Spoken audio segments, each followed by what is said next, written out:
الله الرحمن الرحیم. زما ورونو دوستانو، دا چې ده دا کنجی ده، دا د تورې خولې یو کاریز دی چې دا د لوړ ده په نامه مشهوره دی او په دغه کې دنیا راځي. دا پکنیک پوینټ دی، هر څوک راځي دلې، مازدیګر هم غرمه هم شپې هم کوي.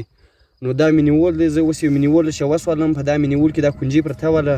په کنجي کې خو بل د خاص شی نه معلومه چې کنجي د روغه، خو پر سر یې دلته نوکان پراته دي.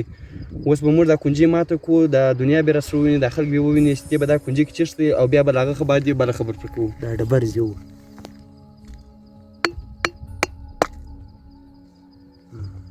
دا کنجي ده، دا ګر نوکان کې پراته دي او دا کوم جادو چې کږي یا کالا جادو ورته وایي، دا جادو یا په نوکانو کږي یا په دا ویښتانو کږي، په دا دوو شیانو کږي.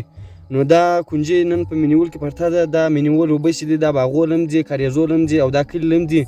دا خلک اودسونه هم پکوي او غسلونه هم پکوي. دا صفا اوبه دي. نو د خلکو اودسونه هم سره چپ کړي دي او دغه هم سره چپ کړي دي، غسلونه دا هم سره چپ کړي دي. نو دا به ښه کار نه وي چې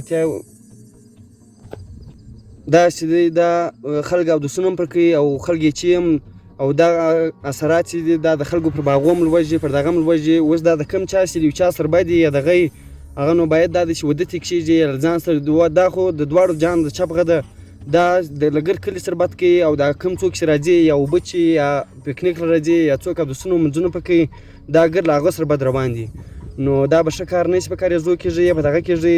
دا ډېر دا خدای انسان کړی دی چې هغه له کوپر له وتلی دی، ایمان یې هم خرڅ کړی دی، ځان یې هم خرڅ کړی دی.